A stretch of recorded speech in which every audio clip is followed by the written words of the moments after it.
Don't waste your cardboard. You can use it in your garden.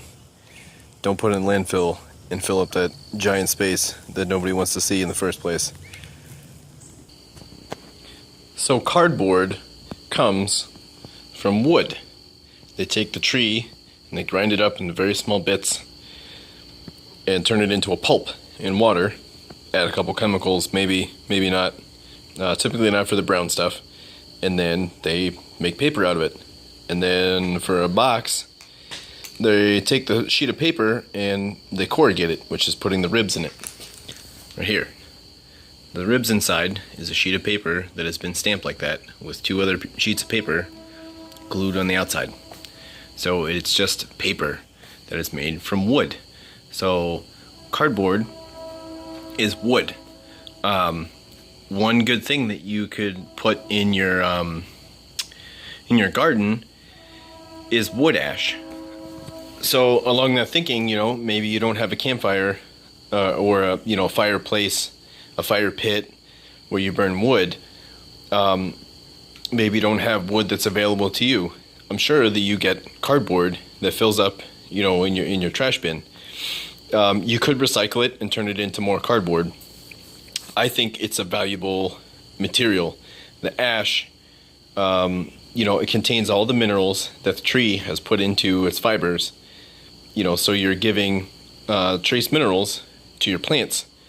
Another thing that I've heard is that it is not an insecticide that it's going to kill the bugs, but that it deters them, because especially with cardboard, you're going to get a very fine ashes that are going to spread like light powder and stick to the bugs that are trying to eat your plants. So I think this is the best idea. If you have wood ash, that'll work. Wood ash is very good because it's very porous and it holds water. And then the other things that we talked about does the same thing. For an anti bug repellent for your garden, I think cardboard and paper pretty much superior. You're going to get very fine ashes. It's going to break up into a fine powder. The bugs that crawl across, the insects that crawl across it, it's going to get stuck to them. And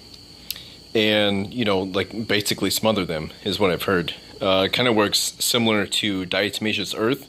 I don't know if it exactly cuts their bodies. Diatomaceous earth, if you didn't know this, actually cuts like broken pieces of glass. It cuts into the soft bodies of insects, and that's how they die. They get dehydrated, basically.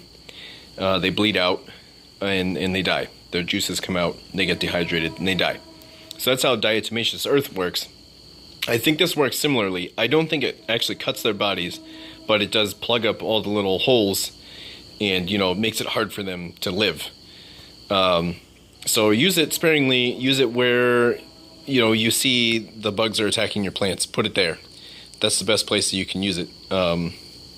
Yes, it is going to produce CO2 emissions and whatnot from burning it, but you have to think about things like the garbage truck that collects these and takes it to a landfill, and the cost of the landfill on the society, and the tax that's put into that. This is, I believe, a much greener way to get rid of your cardboard. You are using it again. It is being repurposed. The minerals are going back into your ground so that you can grow plants that you can eat. So not only are you growing plants that are going to fix the environment from the fire that you created, but you are going to benefit from it in a food. It's going to provide you energy and nutrients. So I think this is a good way to use your cardboard. Don't just throw it out. If you don't want to do this, I don't have a shredder that can handle cardboard.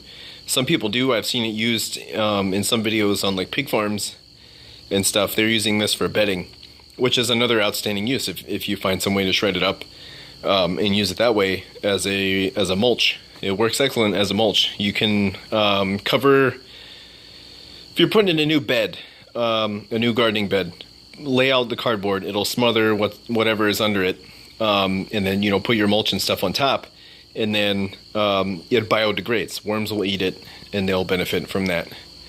So these are some of the things you can do with your cardboard. Definitely don't throw it out. I use mine, in this way, in this video. I burn it on the fire pit out there that I also sometimes grill on. I make sure it's clean before I do that.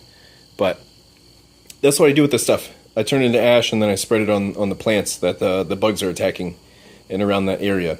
If I don't have any bugs attacking, I pick a plant or an area that I know isn't doing so hot, and I put it in there.